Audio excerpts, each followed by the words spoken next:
Yeah, I'm relying on other people to tell me the Latin because I'm not excellent with Latin here. But thank you very much and for showing up early in the morning. This is early work and early stages of exploration of possibility. In fact, I'm interested in expanding or applying work that has been done by other people, many of them, or a few of them in this room, on the essay or indexical thoughts about oneself. And for a couple of years, I've had some ideas about, I've been doing stuff on disagreement about values and about taste for a while, and some people appeal to the essay conceptions of dispositional accounts of value, like Andy Egan does, for instance. And I've been coming up with some objections to that, and I've been wondering whether some sort of collective sense, not the essay, but something else, de novis, would be better for those theories.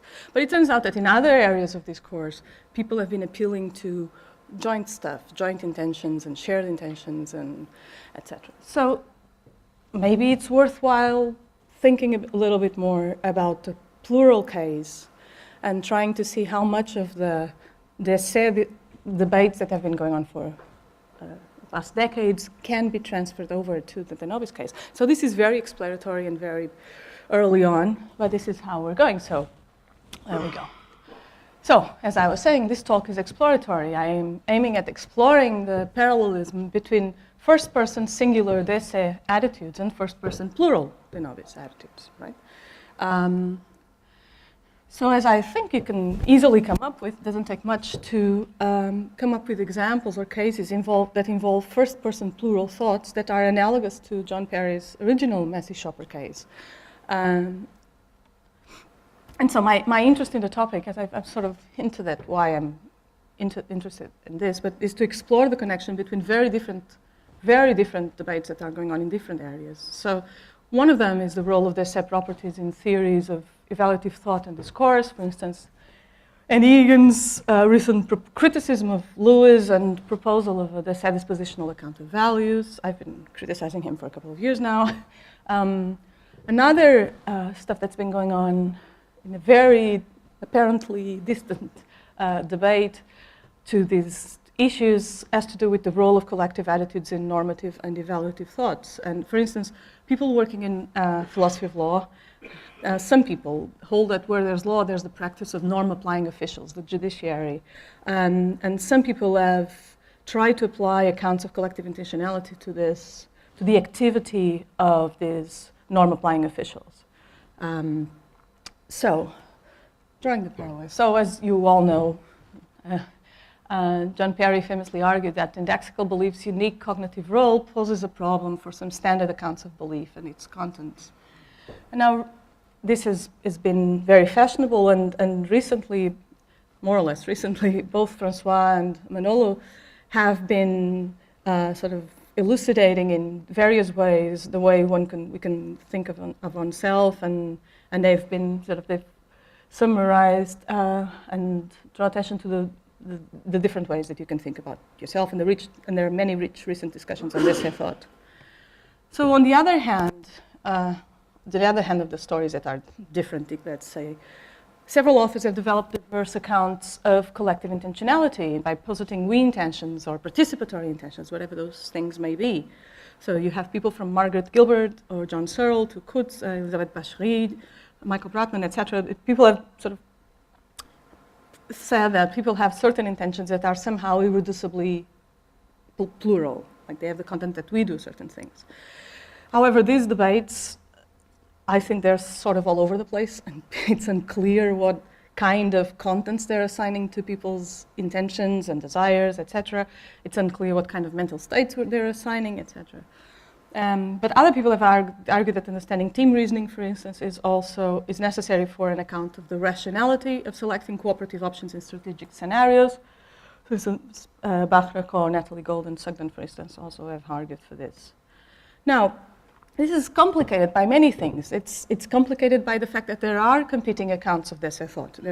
People have defended very diverse accounts of what what is intrinsically indexical, if anything. Because even recently, I have people questioning whether there's anything particularly distinctive about the essay thoughts. And then it's very unclear, as I just mentioned, what first-person plural attitudes are. So several authors argue for the irreducibility of collective attitudes to individual attitudes, in particular intentions to act. But most people accept that only individual minds can have intentional mental states, and so presumably this is going to limit the kind of accounts that are possible. So what is it that is irreducibly collective? Is it the content of the intentions and desires that is collective in a way, first-person plural in a way that is not reducible to anything else? Is it the mode or some other feature, whatever that may be, of those intentions or desires or etc. that is especially collective, that is a special kind of we mode or the nobis mode, again, whatever the mode may be? Or is it the subject of the intentions that is a collective, that is a group of agent or a plural subject? So, and this is not, I'm not just pulling it out of my head. There are people defending all three options, actually. So authors like Bratman hold sort of what seems to be sort of the more sort of conservative position among the various possibilities, that shared intentions are intentions held individually by participants in joint actions or joint activities, and they meet certain constraints. Like a shared intention is an intention to J, shared by participants, including individual intention with the content, I intend that we, J. So here, in the content of the intention, there's an explicit reference to us. An intention to do something shared by participants, and it consists on a complex nexus of interdependent individual attitudes and not as an intention of a collective agent. And so this is in contrast with, like, what, for instance, Margaret Gilbert's account of shared intentionality. The we mode. I'm very unclear what the we mode is, but authors like Tuamela and Searle hold that collective intentions are intentions held in the we mode. According to them, it's allegedly insufficient for groups to have individual intentions with common contents, even adding common knowledge of others' intentions and of the commonality of the content of the intentions at stake. So they think that collective or shared intentions are of a fundamentally different kind, not the same as figures in individual actions. They are meant to be expressed with an irreducibly first-person plural pronoun he, we. They are held by individuals but are supposed to be of a special kind, whatever that kind is supposed to be, right?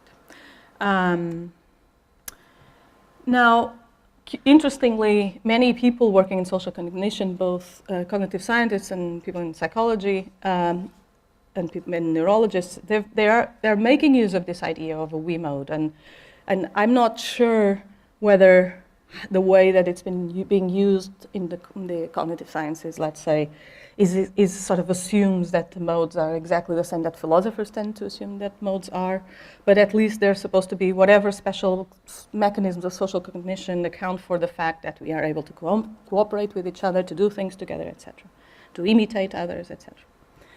So, still, some people think that groups are individual agents, so for instance, Margaret Gilbert, and on one understanding of what shared activities require, when people act together, they constitute a group that, in a non-figurative sense, intends, has an intention. So we're assigning mental states or intentional states to groups.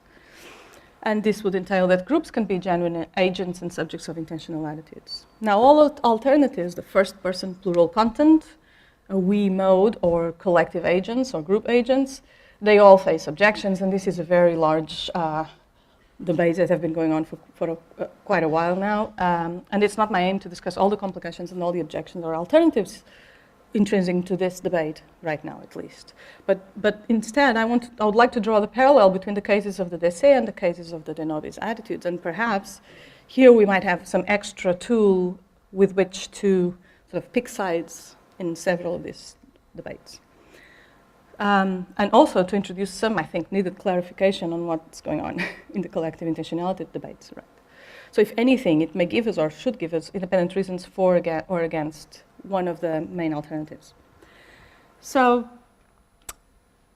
basics, no, back to basics. So Perry's, the essentially indexical, argued that indexical thoughts, like first-person singular thoughts, are cognitively distinct and irreducible to merely their thoughts that happen to be about oneself. So in the famous messy shopper case that we all know, Perry saw himself in the mirror making a mess in the supermarket, but did not realize that he was making a mess. And then finally it dawned on me, I was the shopper I was trying to catch. So he had a deré belief about himself when he saw himself in the mirror, before he even realized that he himself was the person making a mess. So it would seem that he acquires a new belief when it dawned on him that he was the shopper he was trying to catch. A belief that he did not previously had, which in turn explains why he stops doing what he was doing. Now here, so now I'm taking from Francois, who's heard the close earlier version of this. So Francois, in his article on the Deré and the Dessay, he tries to come up with ways that we can clarify what is properly characterizes Deré thoughts and what characterizes Dessay thoughts. Right here, so he thinks that there are, even Deré thoughts involve modes of presentation, and so he thinks that Deré modes of presentation involve what is distinctive in the Deré case from distinction from the descriptive cases, is that the Deré modes of presentation involve contextual relations to an object. And that the subject, we gain information about that object via those contextual relations. And this relation that establishes which object we're talking about or thinking about is not itself represented. So the situation would be similar to token reflexive words like I, where a token of it refers to the person who utters it, but does not stand for that relation between the token and the speaker. However, in the case of descriptive thoughts, the mode of presentation is represented and truth conditionally relevant. Okay, so here's an interesting question, a natural question. Does a similar distinction exist for plural sets of things, for collections of things? Can we think about the difference between descriptions of collections of things and sort of not Deré, but here we go, the rebus ways of thinking about collections? Well, yes. Sorry. A set of things can be talked about through, or talked or thought about in such a way that it is the properties in their description that fixes the set of things in question. For instance, when we talk about the finalists of the Champions League in 2014, who are they? I forgot, never mind. Or I can use the name and I can describe them as, well, they're the finalists, etc. And there's a way of fixing the reference of who we want to talk as a collection of individuals. Or we can talk about a set of things in such a way that they are picked out by some contextual relation between the subject and the things, and the relation itself would not be represented. It's just parallel as happens with a single case. And we use plural pronouns to do these things. Those, these, you, us, we, them, etc. They, the, whatever they were, won that thing. So we can refer to collections of things in this way. So mutatis mutandis, there's mutants. Oh my God. Mutatis mutandis. Reconnate's explanation of the difference between Deré and Dessay thought and language can be applied to the plural case.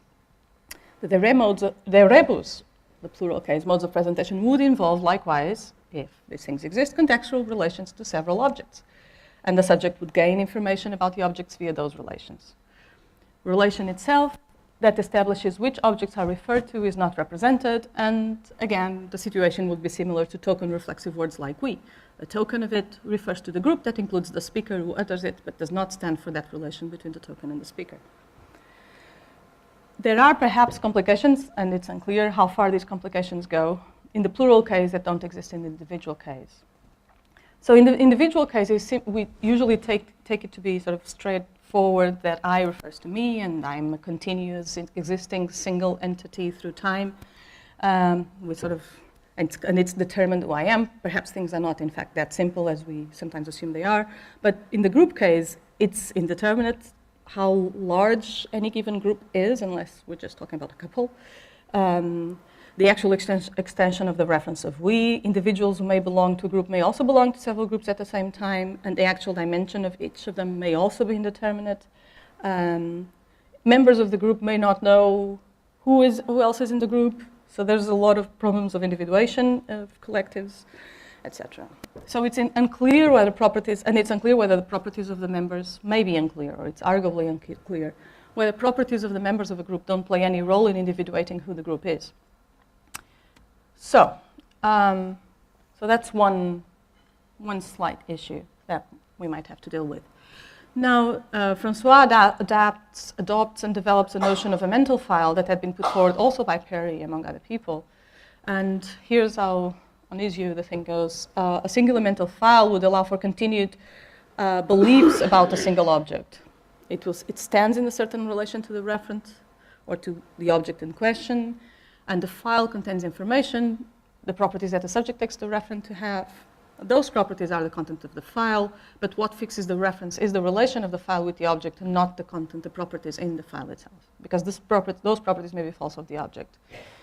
So, and this is a way of developing what it is to have a mode of presentation of the given object. So it would be possible to think of a given object, both that it is and that it is not F, because you're thinking about that object through different modes of presentation, or in another language way of speaking, you associate different files with that object. Now, since we refer to collections, again, can we also have files for collections, mental files for collections? Well, presumably yes. So again, we would say in the group way or collective way, that the mental file stands in a relation to its referent, a collection of individuals.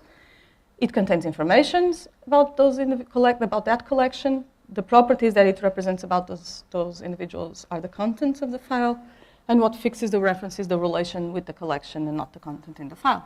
So properties could be false of the collection or the group of things in question.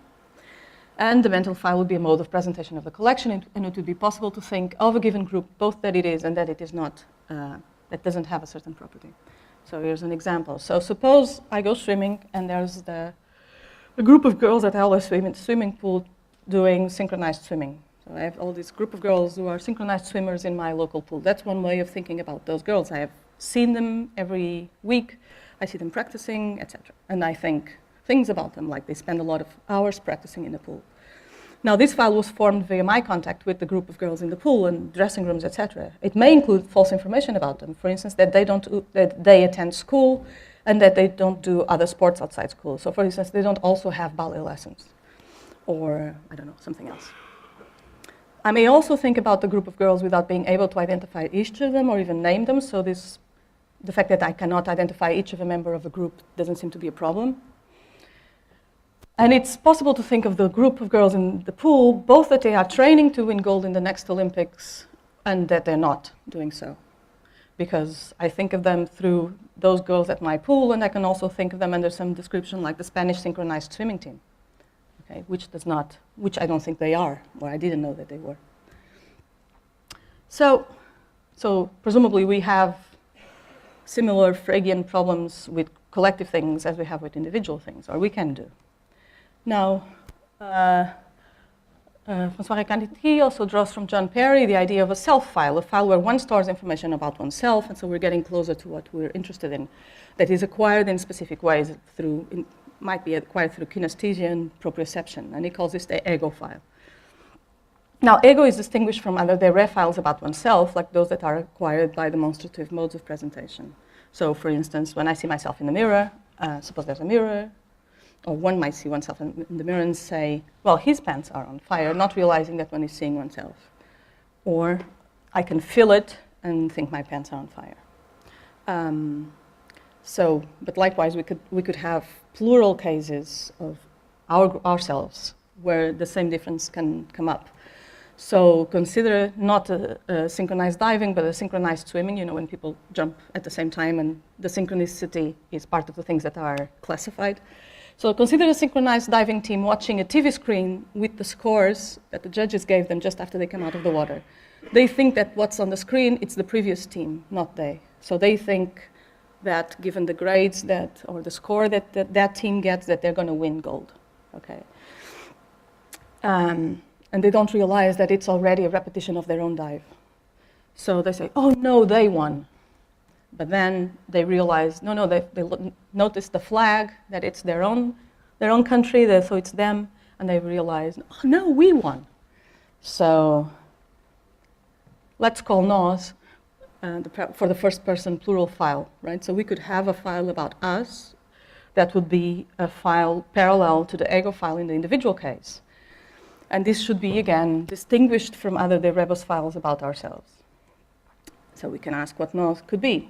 So let's assume that the ego file is where one stores information about oneself that's acquired in specific ways, via kinesthesia and proprioception. Question, is there anything like that in the plural case? That's bizarre, and I don't know enough of psychology or cognitive science, but I know there are lots of people working on these related things. So is there a specific way of gaining information about one's own group in some cases? So for instance, Chris and Ute Frith have recently done a review of working on the various mechanisms of social cognition. So they review what's going on and what people know, both of implicit ways of social cognition and in explicit or conscious ways for people to think about themselves, let's say, after cooperating. So for instance, one of the implicit mechanisms of social cognition, let's say, is empathy or emotional contagion. And this permits the alignment of some kinds of representations, or as they test it. Ute Frith in particular, so she's done a lot of work with autistic children, and so part of her interest is saying what is it that happens with these kids that makes them not have the certain kind of social behavior that other kids develop.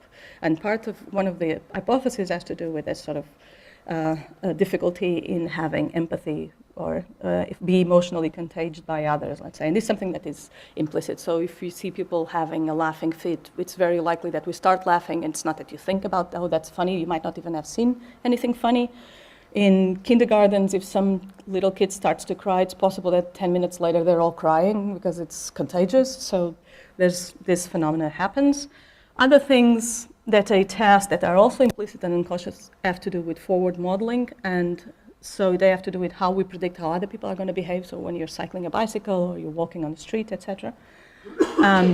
So there are many different kinds of mechanisms that are studied. So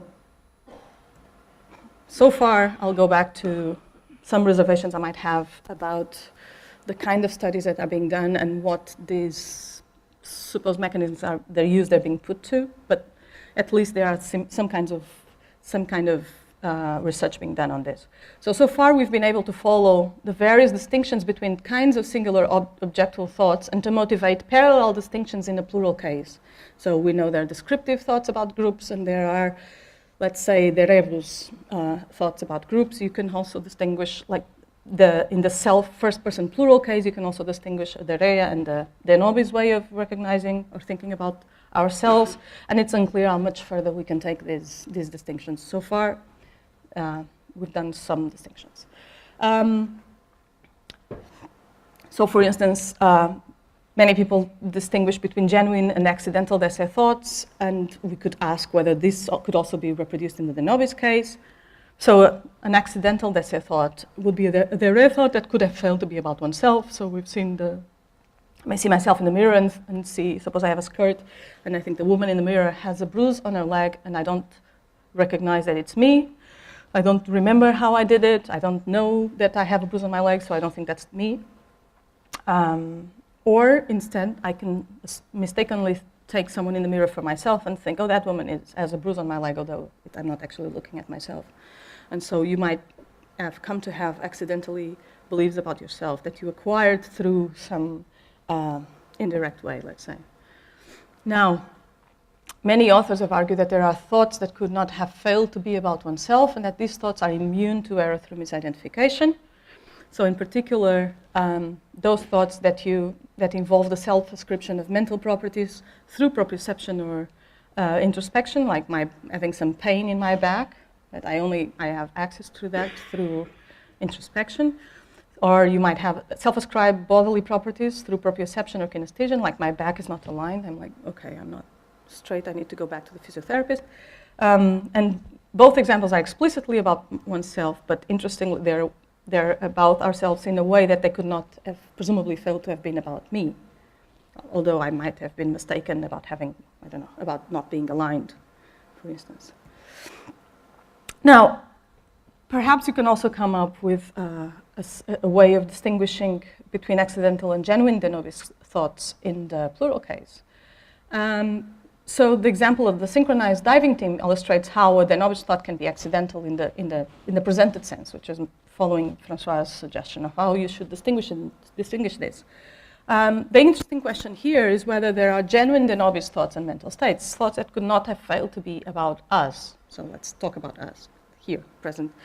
Initially, when I presented this the first time, Francois and from Margot Santambrogio as well. They're like, no, we can come up with examples. And I thought, oh, maybe that's the case. I'm not.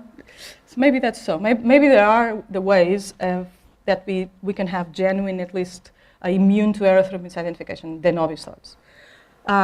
If there aren't, or if there weren't, the distinction between accidental and genuine, the novice thoughts would be spurious. But if there are they here? Oh, they're not here. No, they'll be here. Okay, so let's assume that some mechanism of social cognition works in the ways that many people defend in psychology and cognitive science. For instance, that there are mechanisms of emotional contagion. Those we know they exist. And another mechanism that is also implicit, that's not conscious, is that of emergent coordination. So if we're taking a walk with someone, eventually we walk at the same pace. Or if we're watching a concert, in the end people applaud. If they applaud for a long time, in the end there's a cadence to the applause. People start applauding at the same pace. People who live together for a long time start imitating each other, and they start looking alike a little bit. They pick up on each other's tics. All this is not explicit. If we notice that people are imitating us on purpose, we might get annoyed, but not if it's unconscious or done in an implicit way. So there are many ways in which we sort of tend to, and these things create bonds between people. So suppose that these mechanisms of social cognition work in the ways that people think, and that they do help to create, say, cohesion, group cohesion and coordination between groups. So suppose the following case, a collective self-ascription of an emotional stage that arises through emotional contagion. So suppose a bunch of 4-year-olds having a laughing fit, because through that one starts to laugh at something silly, all the others start to laugh because the first one is laughing, they're all having a laughing fit because they can't stop laughing, and it's, oh, we're having fun. So it would seem that in this case, we're having fun is immune to error through misidentification.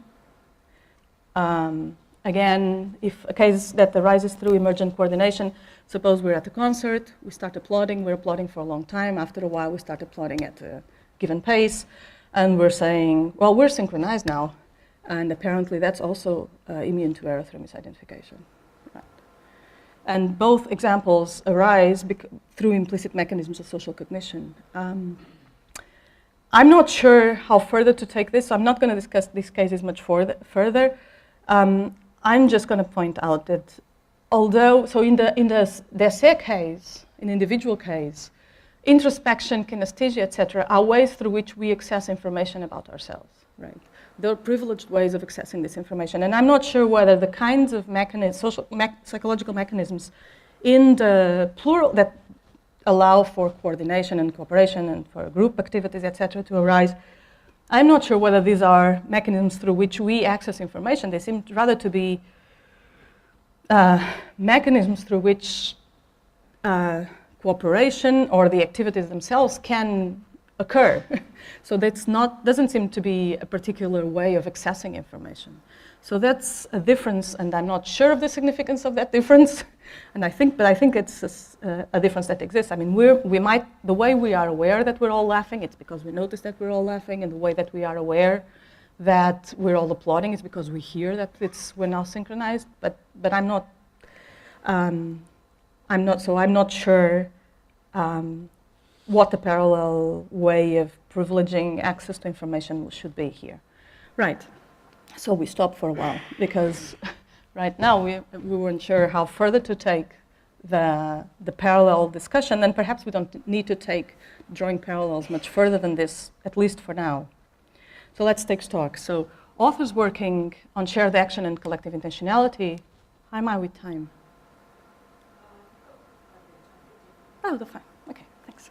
So authors working on shared action and collective intentionality argue that there's something uniquely, reducibly collective in group activities. Okay. We were able to draw parallel distinctions between descriptive attitudes, the rabbit attitudes, and the novice attitudes, which seem to justify postulating a nose mode of presentation insofar as similar arguments postulate an ego mode of presentation, and they seem to and also if these kinds of examples that have been discussed in the literature for a while justify Dessay thoughts, so presumably this also justifies recognizing the novice thoughts, because we can come up with examples that are just parallel. It's another story where we go to look for the intrinsic cognitive mechanisms that underlie all this, but it seems that we can come up with examples that justify recognizing the same distinctions.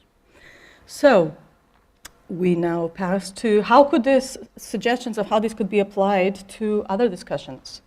So recall that according to authors like Bratman, shared cooperative activity requires shared intentions multiply realized by ordinary individual intentions and other attitudes with interlocking contents. Part of these intentions, one of these intentions would be the intention that we do J. Okay? So we could ask, is it the content of the intention and desires that is collective, that is about us? Is it the mode of the intentions and desires that is especially collective, a we mode, or a special mode of knowing stuff about us? So the previous discussion should allow us to recognize that it is compatible with Bratman's view, the following. So Bratman is a person who thinks that we have the intention that we do, I don't know, something, go to the cinema, something. So it seems to be compatible with Bratman's view that the collection of individuals is referred as part of the content of the collective involved in shared action. So we are part of the content, so to speak. And that there should be a de nobis mode of presentation of that content involved in some of the relevant attitudes. I mean, it's part of the intention that we do, J. So here's how his analysis goes a little bit more detail. So for Bratman, we intend to J, and these are the conditions. I intend that we J, you intend that we J, go to the cinema. I intend that we go to the cinema in accordance with and because of both these other intentions that I have and you have, and matching sub-plans that we have that will allow us to carry this out. We intend that we do this in accordance with and because of those joint intentions that each of us has, and matching sub-plans, right? And those 1 and 2 are common knowledge between us. Now, the idea that collective intentions involve attitudes and subplans of various individuals, which must be consistent, seems plausible, at least, although many people have tried to come up with objections to this, that individuals might not have those intentions that are assigned to them, but I don't want to discuss this here. It accommodates joint commitments and normative expectations with respect to others' future actions.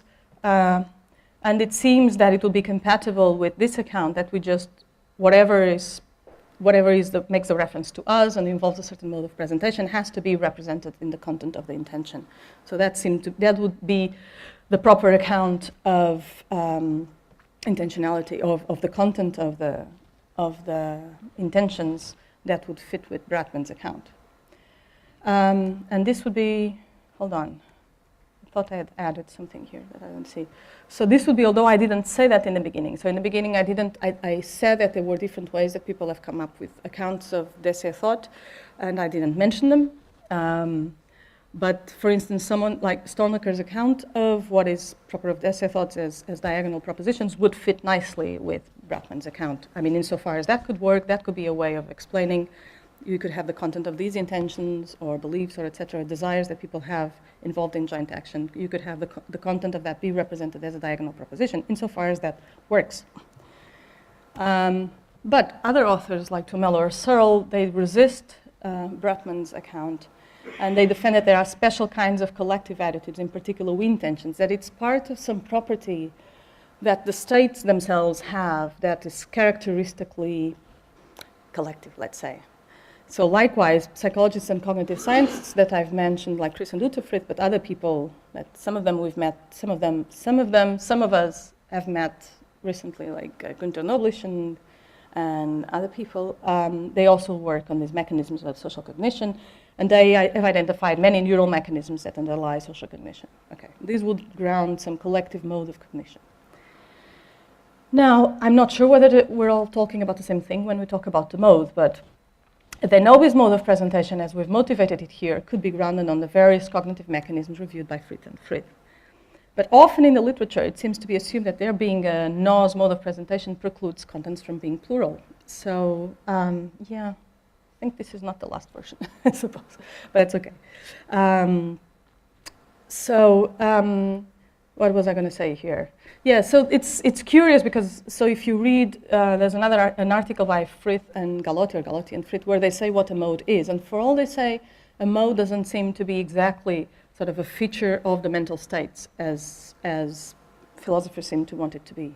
It seems to be that there's a further spectral way of accessing a given object. And like, yeah, for that could be part of content too. And so that doesn't sound like exactly like what people are thinking about it. And they explicitly say, we don't mean by this that a mode is something like an intention or desire or a memory, etc. So we don't really mean different kinds of mental states or intentional states.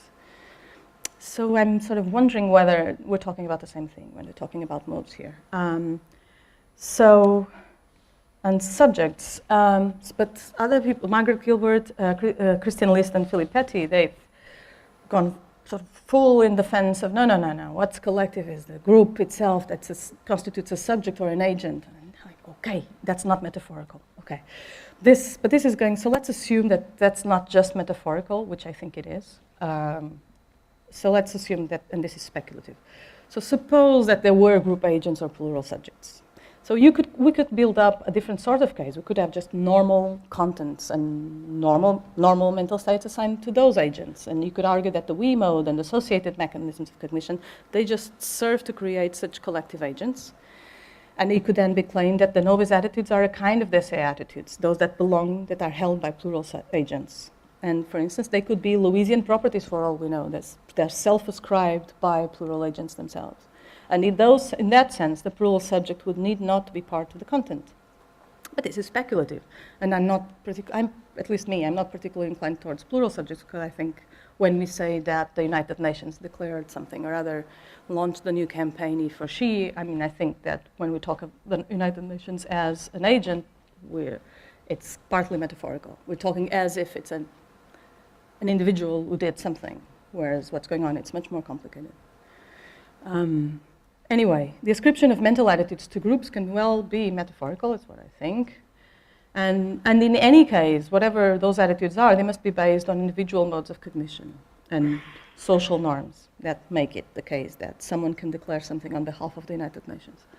And hence, it's unclear how plural agents can genuinely have any mental attitudes. Added difficulties. Even if a good case could be made for defense of group agents, there will be problems in accounting for agreements and disagreements, which is one of the reasons I started to look into all these things in the first place. It's not at all obvious that an individual who is a constituent of a super-individual entity is necessarily committed to what it is up to, whereas as a participant in shared activity, there's a sense in which I'm committed to what we're doing. So this is a reason that sort of seems to tend towards treating when we're doing something jointly, towards something like a Bratman's account of when activities are genuinely shared or collectively done or something. In the set dispositional theories of value, for instance, individuals self-ascribe a given dispositional property to value something or to desire something in certain conditions. One such theory is Egan's, and one of the reasons I think this doesn't work is because you can have an individual A that is disposed to value X, and you can have an individual B who is not so disposed to value X, and both A and B can be satisfied, and you wonder why should there be any conflict or disagreement based on that if each can have his own. There seemed to be nothing in the content of the disposition or in the self-ascriptions themselves to ground any conflict. And likewise, when we constitute collectivities as agents themselves, the point that Roth raises as an objection comes up again.